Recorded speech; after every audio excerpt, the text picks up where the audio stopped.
ডাকসু নির্বাচনের সার্বিক প্রস্তুতি বিষয়ে জানাতে বিশ্ববিদ্যালয় ক্যাম্পাস থেকে যোগ দিচ্ছেন মাহফুজা বৃষ্টি। রাত পোহালেই ডাকসুর ভোট, সব মিলিয়ে কেমন দেখছেন পরিস্থিতি?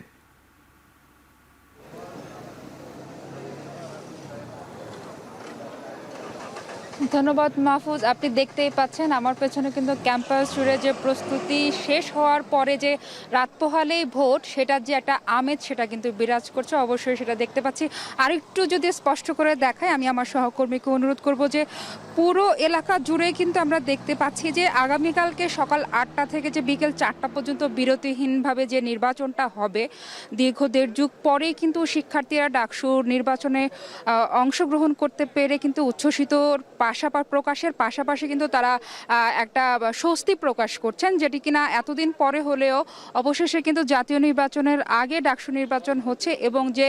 জলঘোলা করার মতো একরকম প্রক্রিয়া ছিল, বাধা বিপত্তি ছিল, সব কিছু পেরিয়ে যে নির্বাচনটা অন্তত দিতে পারছে, সেই জায়গা থেকে কিন্তু তাদের আনন্দের সীমা নেই। আমরা দেখতে পাচ্ছি বিশ্ববিদ্যালয় এলাকা জুড়ে কিন্তু চতুর্দিকে যেমন নিরাপত্তা বলয় রাখা হয়েছে, সে জায়গায় সর্বসাধারণের প্রবেশ তো দূরের কথা, গণমাধ্যম কর্মী থেকে শুরু করে স্টিকারযুক্ত গাড়ি আসতে গেলেও কিন্তু সেখানে আবার সংক্ষিপ্ত বিবরণ দিয়ে, পরিচয় দিয়ে তারপরেই কিন্তু আসতে হচ্ছে। তো আমরা পুরো এলাকা জুড়ে বিস্তারিত ঘুরে যতটুকু আমরা দেখতে পাচ্ছি যে শিক্ষার্থীদের আসলে আনন্দেই ঘুম নেই, কারণ রাত পোহালেই ভোট হবে। 8টি ভোট কেন্দ্র মিলিয়ে আমরা জানি যে 810টি বুথ স্থাপন করা হয়েছে, যেখানে 40,000-এর মতো ভোটাররা কিন্তু ভোট দিবেন। আস্তে আস্তে করে আমরা যেটা জানি যে যেমন সুস্থ নির্বাচন করার চেষ্টা করছে নির্বাচন প্রার্থীরা, তেমনি কিন্তু এবার প্রত্যেকের প্রতি কিন্তু সাধারণ শিক্ষার্থী যারা আছে তাদের কিন্তু আকাঙ্ক্ষাটা বেড়ে গেছে, কারণ জানে যে এই নতুন গণ অভ্যুত্থানের যুগে এসে কিন্তু এখন আর কেউ স্বৈরাচারের সেই পরিচয় দিবে না বলেই কিন্তু আশা, যেন স্বতঃস্ফূর্তভাবে শিক্ষার্থীদের যে চাহিদা, সাধারণ শিক্ষার্থীদের যেমন চাহিদাগুলো রয়েছে, মৌলিক চাহিদাগুলো একটা বিশ্ববিদ্যালয় শিক্ষা জীবন কেন্দ্রিক, সেটাই যেন তারা পায়, এই প্রচেষ্টাই কিন্তু করছে। আর আমরা জানি যে প্রধান উপদেষ্টার পক্ষ থেকেও কিন্তু এই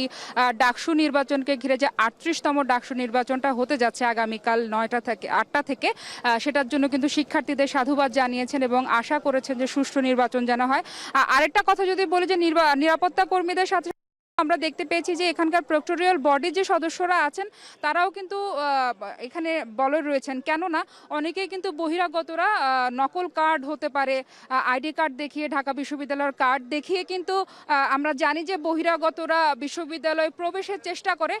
যেন কোনো বিশৃঙ্খলা তৈরি করতে পারে, সেই জায়গাটাকে প্রোটেক্ট করার জন্যই কিন্তু প্রক্টোরিয়াল বডি থেকেও আমরা দেখতে পাচ্ছি যে এখানে আইনশৃঙ্খলা বাহিনীদের সাথে বলে রয়েছে। মাহফুজ, আসলে সবাই প্রতীক্ষায় রয়েছে, সকালে ভোট হবে, 4টার পরে কিন্তু জানা যাবে যে তাদের নির্বাচিত প্রার্থী বিজয়ী কোন দল হলো। মাহফুজ, সবাই ভোটের অপেক্ষায়।